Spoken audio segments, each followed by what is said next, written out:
Cuando una persona se opera, puede tener fiebre. La fiebre en el posoperatorio. Dentro de lo poco común de estas preguntas, esta puede venir. Fiebre en el posoperatorio. ¿Y qué? ¿Cuáles son las causas? El primer día posoperatorio, la fiebre puede ser por atelectasias pulmonares. Ahora, las atelectasias no solamente están el primer día, sino también el segundo día, pero con más frecuencia el primer día. El segundo día, ya la fiebre puede ser por ITU o neumonía, sobre todo si ha habido factores de riesgo. ¿Ok? También puede haber atelectasias, pero ya si ha estado con sonda, una sonda vesical, puede ser ITU. Si ha estado intubado, puede ser neumonía. Ya va a depender mucho de los factores de riesgo. Si les preguntan de frente, así a secas, ¿cuál es? La atelectasia suele ser el primer y segundo día. Ahora, un detalle. Las atelectasias pulmonares, los colapsos pulmonares, se originan sobre todo cuando ha sido una anestesia general. ¿Por qué? Porque en la anestesia general el paciente está intubado, se genera intubación. Sobre todo en las laparoscopías, por ejemplo, ¿no? Porque si se trata de una anestesia regional, le han operado de repente solo el pie a una persona y le han puesto en la columna, hay una anestesia neuroaxial, regional. Y el paciente está despierto, conversando, contando chistes con el anestesiólogo, toda la cirugía, con el traumatólogo. Es poco probable que haga atelectasias, ni siquiera se durmió. ¿Ya? Entonces, ojo, las atelectasias generalmente están asociadas a anestesia general. Poco probable con regional. Tercer día, la fiebre suele ser ocasionada ya por flebitis. La flebitis se refiere a la inflamación, infección de la zona de inserción del catéter, ahí donde les ponen el Avocat, se puede infectar porque entran gram positivos, sobre todo Staphylococcus aureus. Por eso que cada 3 días las enfermeras le están pidiendo cambio de catéter, cambio de catéter, cambio de catéter, ¿no? Flebitis. Y del cuarto día en adelante, todas las infecciones de sitio operatorio. En clasificaciones antiguas, acá en día 4 se solía decir infección de herida operatoria y de día 5 en adelante se solía decir abscesos. ¿Ok? Esto ha sido superado, ya no se toma en cuenta todos, incluso los abscesos, todas, y las heridas se refiere a la zona de la piel, entran dentro del concepto de infección de sitio operatorio y todas pueden ocurrir el cuarto día en adelante. Ahora, esta clasificación es relativa. ¿Por qué? Porque ¿puede haber infecciones el tercer día? Sí. ¿Puede haber flebitis el primer día? Sí. ¿Puede haber atelectasias después? Sí. Solamente que aumentan su frecuencia en estos días. ¿Qué es lo que más les preguntan acá? Sobre todo lo que ocurre el primer día y lo que ocurre del cuarto día en adelante. Los dos extremos. Es lo más común. ¿Ok? Ahora, si ya la pregunta les está diciendo que el paciente estuvo con sonda vesical por varios días, etcétera, ya sí tienen que considerar porque hay factores de riesgo y la pregunta está bastante orientada a algo, ¿no? Hay que saber dar examen también para eso.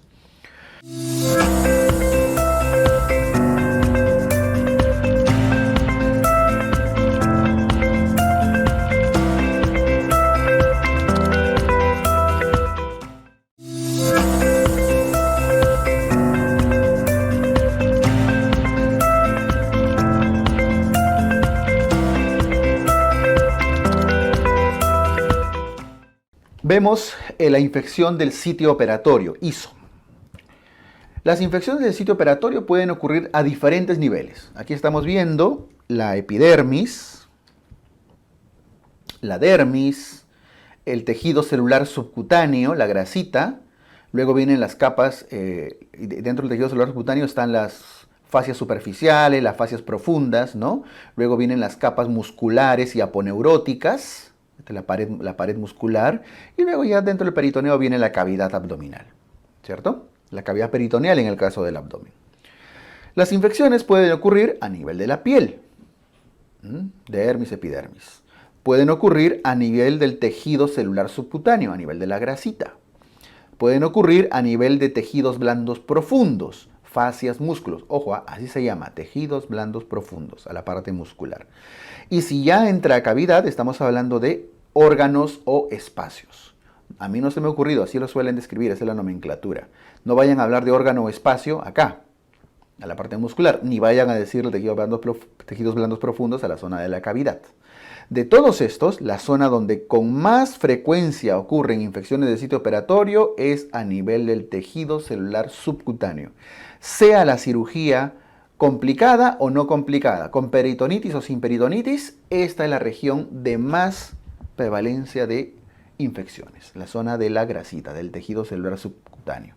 Por eso muchas veces cuando se trata de peritonitis generalizadas, por ejemplo, dejan abierta la cavidad. Eso ya no se suele hacer muy frecuente, pero todavía considérenlo.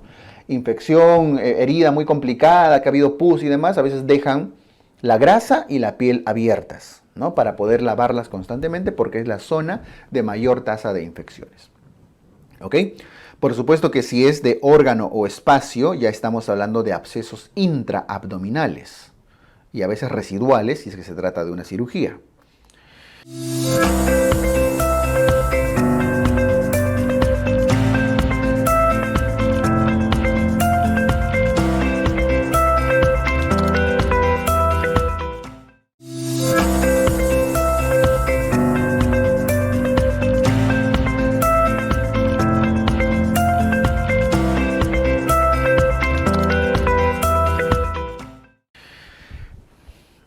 Vamos a las peritonitis. La peritonitis se define como la inflamación, la irritación de la cavidad peritoneal, ¿cierto? Puede ser localizada, puede ser generalizada, según los conceptos que ya han visto en abdomen agudo inflamatorio. La peritonitis puede ser bacteriana, puede ser química, etc. Puede ser mixta. Dentro de los tejidos gastrointestinales, de los fluidos gastrointestinales, los que más irritan la cavidad peritoneal son el contenido intestinal, el contenido gástrico y pancreático. Gástrico y pancreático son los que más irritan y dan peritonitis más intensas. Luego el contenido intestinal en general, estamos hablando del contenido del ilion y demás, evidentemente el colon y eso también. Luego viene la sangre y al final la orina, en orden de mayor a menor. 3 cruces, 1 cruz. Ahora, todos son irritativos y también va a depender del volumen. Si es solo un poquito de contenido pancreático y lo comparan con un montón de orina, probablemente va a haber mayor irritación, así que esto es relativo. La cavidad peritoneal tiene aproximadamente unos 50 mililitros de líquido peritoneal. No es mucho, pero es suficiente para generar lubricación de las vísceras que aquí se encuentran. ¿Ok? Muy bien. Ya obviamente, si es que hay una peritonitis y hay producción de líquido, esto va a estar en mayor volumen, ¿no? Ahora, hay diferentes tipos de peritonitis. Está la peritonitis primaria, la peritonitis secundaria, la peritonitis terciaria. ¿En qué se diferencian? Esto ya lo copiaron. Lo voy a escribir acá abajita, acá arriba, ya para que no se pierda. Intestinal. A ver, lo voy a ordenar, porque si no después se van a estresar. Los que más irritan y dan peritonitis más severas en cuanto a sintomatología son el gástrico porque es ácido, ¿no? Y el pancreático porque genera lisis. Luego vienen en general los contenidos intestinales, luego la sangre y la orina. ¿Ok? Muy bien. Y que había puesto al otro lado 50 mililitros de volumen, ¿no? De líquido peritoneal. Listo. La peritonitis primaria, llamada también la peritonitis bacteriana espontánea, es la que aparece, su propio nombre lo dice, de forma espontánea. Aparece sobre todo en pacientes con insuficiencia renal, con síndrome nefrótico. Aparece en los pacientes con daño hepático, con ascitis, etc. Es decir, los que tienen daño hepático o daño renal. Aquí no hay perforación visceral, no hay una herida, no hay un foco donde digan aquí empezó la peritonitis y aquí y esto es lo que contaminó. No, no hay perforación de víscera, no hay perforación de pared, vino de la nada entre comillas, ¿no? Pero sí hay una causa hepática, una causa renal. El germen que con más frecuencia genera la peritonitis primaria suele ser E. coli, Escherichia coli, y el tratamiento suele ser manejo antibiótico. Las peritonitis primarias no se operan, no se lava la cavidad, se maneja con antibióticos y se trata de corregir la causa que está generándola. Luego viene la peritonitis secundaria. La peritonitis secundaria es, su propio nombre lo dice, secundario a algo. Secundario a una perforación intestinal, a un abdomen agudo inflamatorio previo.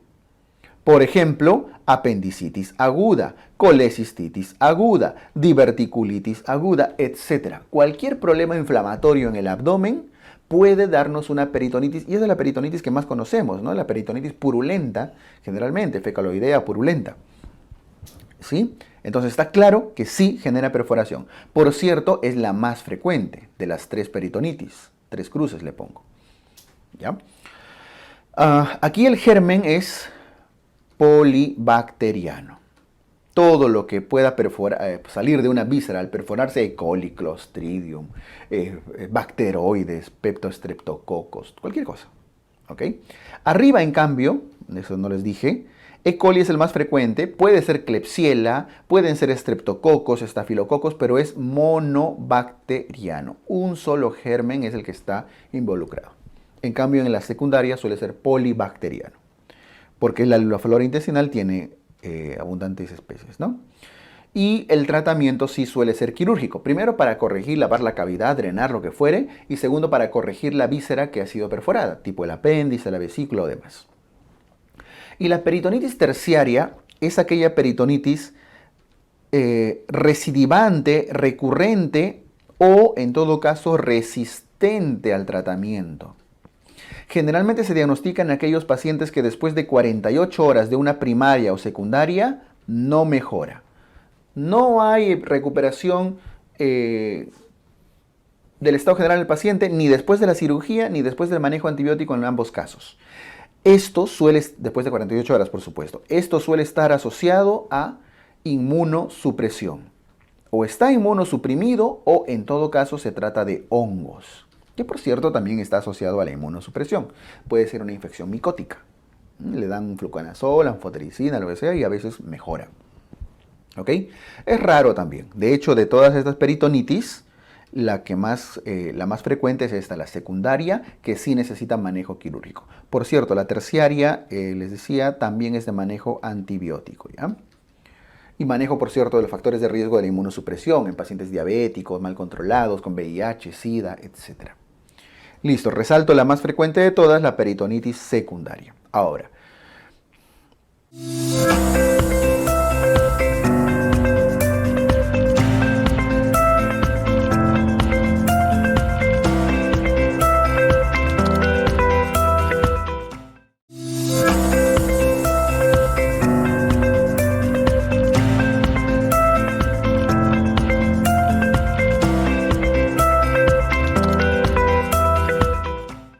las peritonitis pueden generar abscesos residuales. Los abscesos residuales se pueden localizar en cualquier parte del abdomen. Puede haber abscesos, vean un rato la imagen de la derecha, en la zona parieto-cólica del lado derecho. Pueden localizarse abscesos en la zona parieto-cólica del lado izquierdo. Esto va a depender de los recesos peritoneales.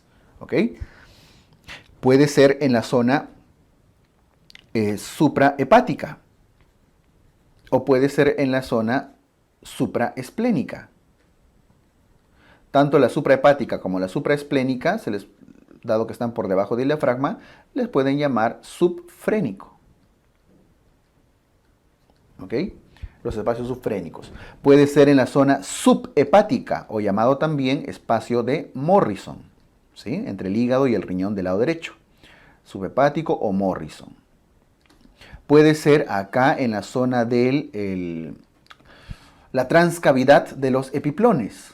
Puede llegar hasta ahí, pues puede ser en zona pélvica. Y en la zona pélvica tenemos sobre todo el espacio de Douglas. Es decir, en todos estos niveles puede haber un tipo de absceso residual. El más frecuente, en general, suele ser el del espacio subfrénico. Específicamente el del lado derecho incluso, este espacio de acá. ¿Por qué? Por una cuestión de gravedad, ¿no? O sea, cuando el paciente está echado en decúbito dorsal después de una cirugía o está durante todo su proceso de sintomatología ahí echadito por el dolor, La zona más inferior, la zona donde se puede acumular mayor cantidad de líquidos por declive, es esta zona, la zona sufrénica o suprahepática del lado derecho. Sufrénica en general. La causa de las peritonitis, la causa suele ser peritonitis previa. Es decir, los abscesos residuales usualmente se ocasionan por peritonitis. Y la peritonitis suele ocasionarse por apendicitis aguda con más frecuencia. El diagnóstico se debe sospechar, ojo, le he puesto TAC, pero pues es para confirmar. La sospecha se da, el elemento clínico que más nos debe orientar a que haya un absceso residual es la fiebre persistente. Ya lo han operado, ya le han dado antibióticos y persiste febril. Entonces, si hay una fiebre persistente después de un proceso peritoneal, debemos considerar que hay un absceso. Otros signos indirectos incluyen un hemograma que no mejora, PCR que no mejora, etc. Pero la fiebre nos puede hacer sospechar, además de isquemias, en probable absceso. La ecografía puede ayudar, pero al final el estudio de elección es la tomografía, la TAC, que les va a permitir no solo diagnosticar, sino también, incluso, como están viendo acá, a estos abscesos, les va a permitir drenar. Y van a hacer un drenaje con guía tomográfica idealmente. Ahora, ¿todos los abscesos se drenan? No todos. Algunos abscesos van a requerir solo manejo antibiótico. ¿Cuáles se drenan? Para empezar, los abscesos grandes, más de 5 centímetros de diámetro generalmente. Aquellos abscesos, ojo, tienen que ser abscesos únicos, porque si ya son múltiples o están multilobulados, entonces ya puede ser una contraindicación para el drenaje, porque si no estarían punzando en diferentes lugares. Tiene que haber una ventana de drenaje, una ventana positiva. ¿Qué significa? Que si yo tengo acá un absceso y encima tengo intestinos, tengo la vejiga, tengo esto, tengo lo otro, no hay por dónde ingresar y voy a generar mucha lesión, a veces no es muy preferible drenar, al menos no de forma percutánea, ¿no? Los drenajes ideales deben ser percutáneos. Más de 5 centímetros, único, con una ventana accesible o en todo caso que no mejoren con antibióticos. ¿Ok? La mayoría de los abscesos de más de 5 centímetros usualmente deben drenarse porque difícilmente van a desaparecer solo con antibiótico terapia. Acá solamente están viendo en la última imagen una forma de absceso que está quedando después de una perforación y a veces solamente drenando el absceso puede mejorar, ¿no? Sin necesidad incluso de rafiar las perforaciones. Mientras persista un absceso, a veces las fístulas y perforaciones pueden persistir. ¿Ya? Listo. Criterios de drenaje de los abscesos.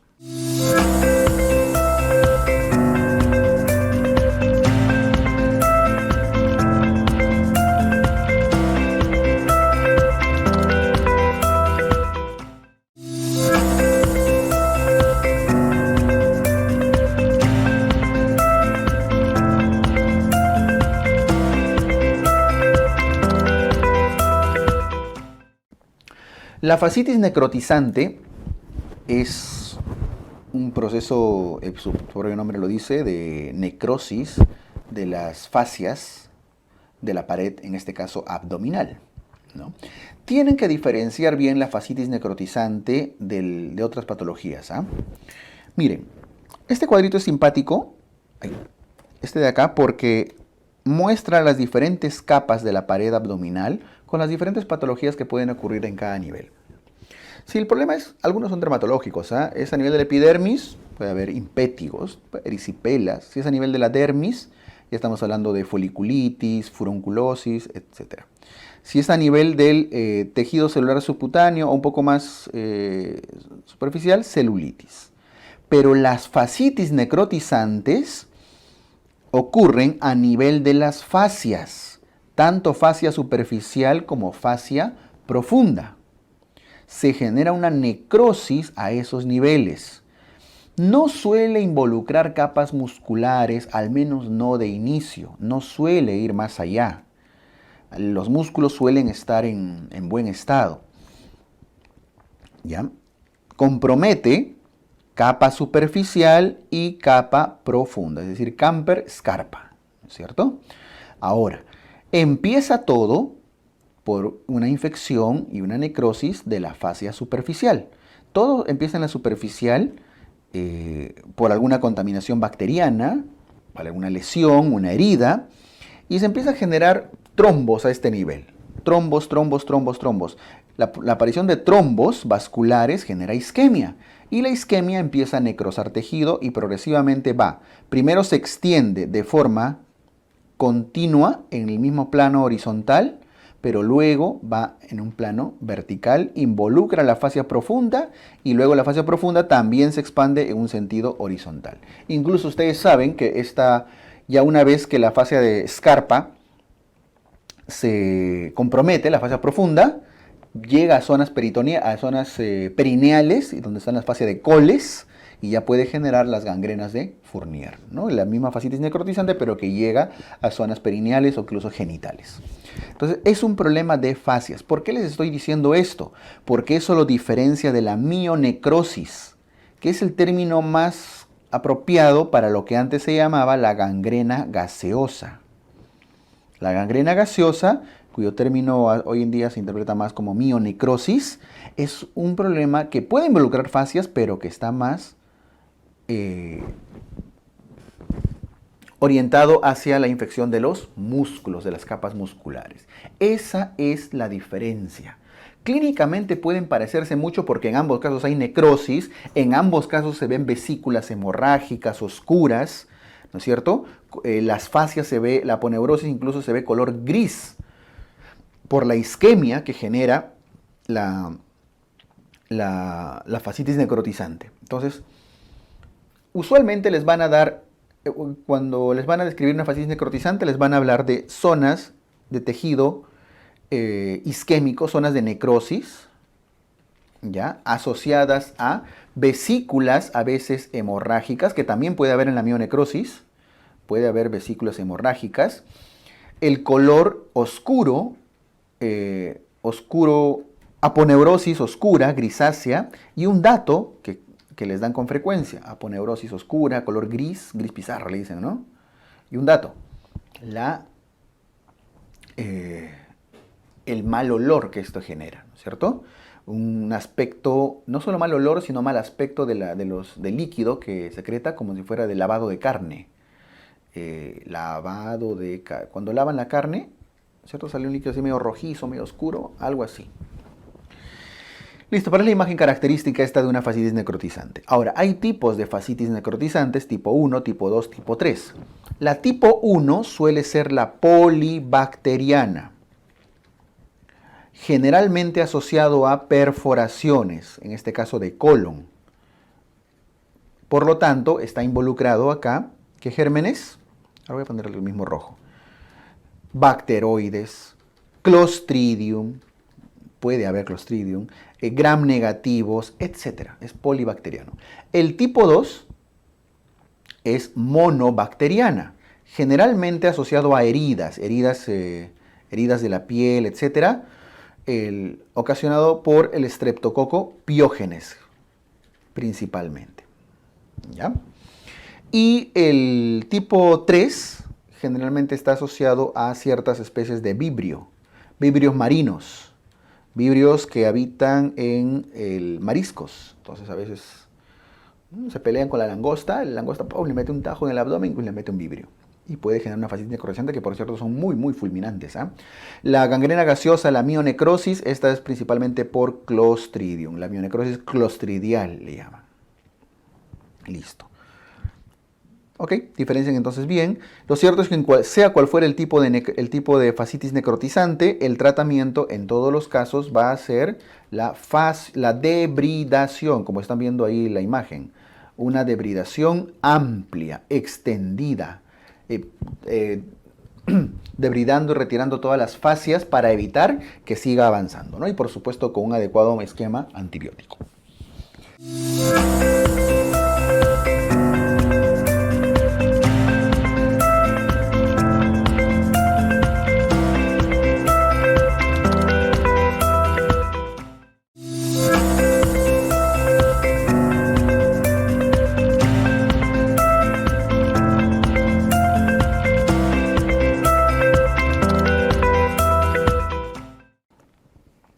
Las fístulas enterocutáneas.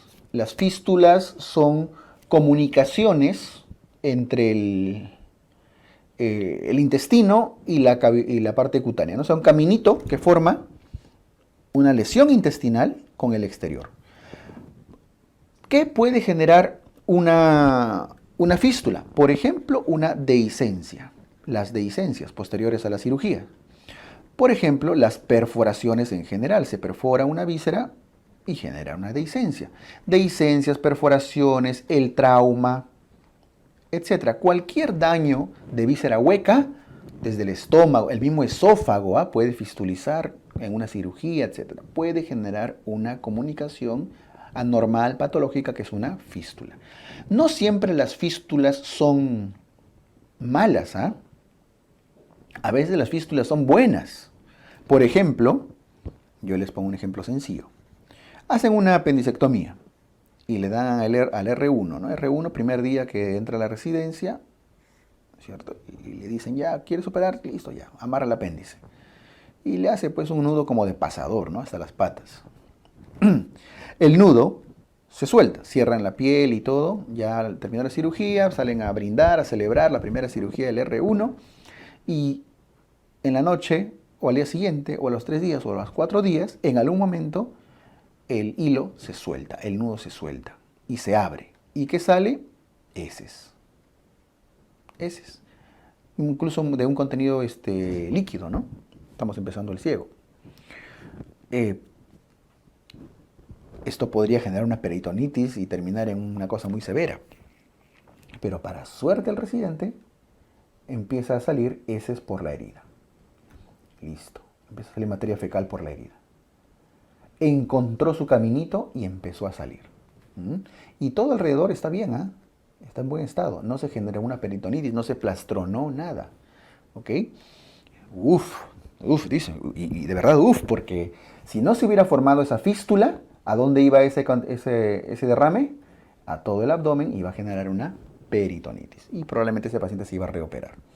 Parece feo que salgan heces por la piel. Sí, es cierto. Pero en este caso particular, por ejemplo, si el paciente está bien nutrido y demás, esa fístula se va a cerrar. Solita, a veces espontáneamente. Entonces, quiero que tengan en cuenta que no todas las fístulas son una complicación, pero no todas son de mal pronóstico, no todas son malas. ¿Cuáles son los criterios, o en todo caso, factores de riesgo para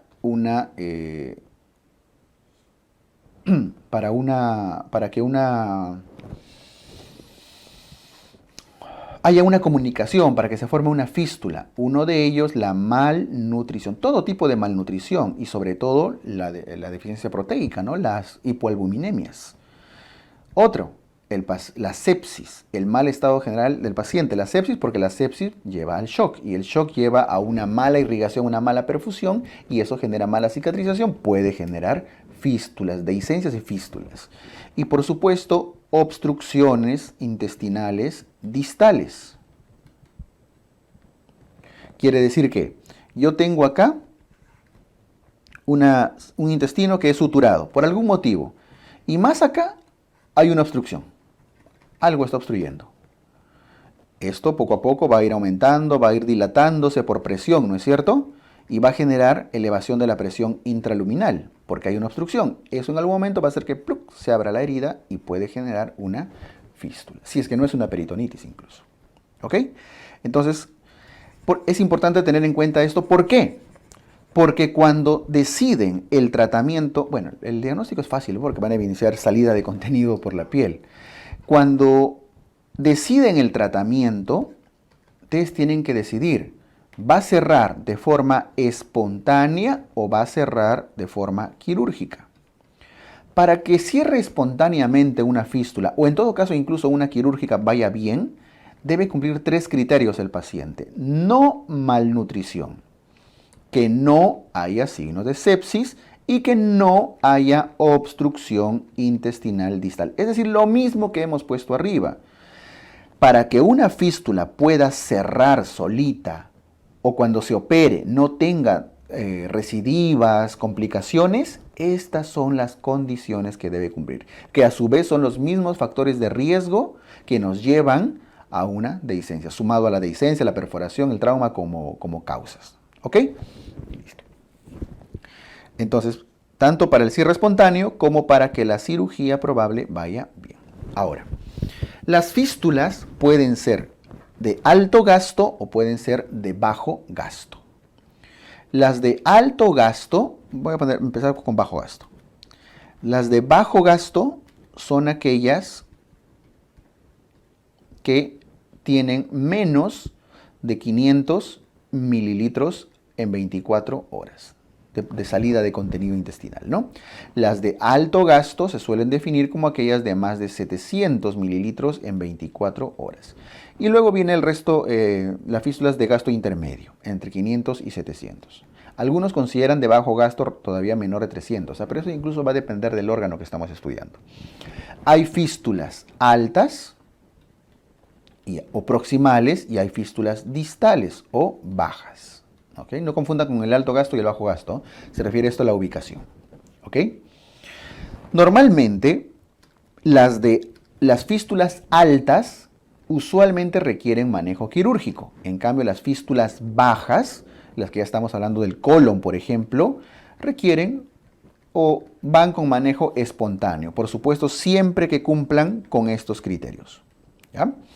Las de bajo gasto, cuando sale poquito contenido intestinal, suelen ser de cierre espontáneo, pero las de alto gasto suelen ser de cierre quirúrgico. Entonces no confundan, ¿ah? Miren, si es de bajo gasto, puede cerrarse solo, ¿ok? Si es de alto gasto, tiene que operarse muy probablemente. Si es una fístula alta, se opera. Si es una fístula baja, probablemente de cierre espontáneo. Por eso les he puesto el ejemplo de la apendicitis, ¿no? Que vendría a ser una fístula estercorácea que corresponde justamente a una fístula baja. ¿Ya? ¿Qué más? Un dato que les voy a dar. Hay fístulas, este es el intestino, hay fístulas delgadas y hay fístulas anchas en diámetro.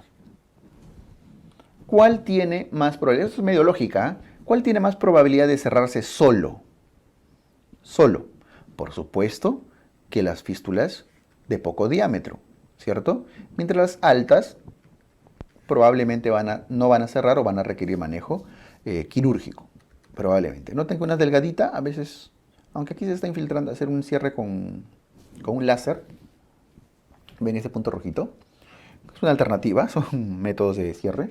Pero si es delgadito sí se va a poder cerrar. Pero si fuera grueso no se va a cerrar. Eso es bastante lógico. Pero lo que no es muy lógico y les puede generar confusión es el tema de la longitud de la fístula. Miren, acá pasa una cosa curiosa y medio paradójica. Supongamos que ambas tienen el mismo diámetro. Tenemos una fístula corta en longitud me refiero, ¿ya? Y tenemos una fístula larga en longitud. Ambos tienen el mismo diámetro casi. ¿Cuál tiene más probabilidad de cerrarse solo, de forma espontánea? No es como en el diámetro. Diámetros pequeños se cierran solos, diámetros anchos demoran. Si el criterio es la longitud, el que tiene mejor pronóstico es la fístula larga. Ustedes dirán, ¿qué? ¿Por qué? Porque mientras sea corta, está muy cerca al contenido intestinal, al flujo intestinal que sale con cierta presión. Siempre está saliendo y mientras siga saliendo contenido, se mantiene permeable, funciona como un estoma.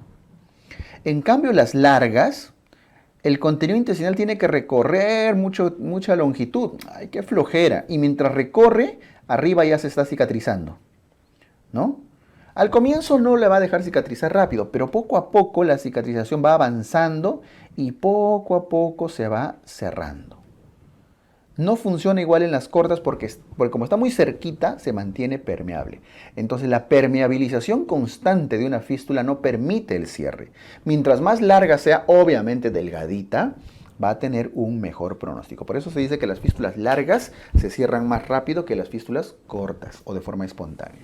Bien, lo más importante de todo esto es que tengan en cuenta, que quiero que tengan en cuenta cuáles son las consideraciones que tienen que tener para que una fístula se forme o en todo caso evolucione mal.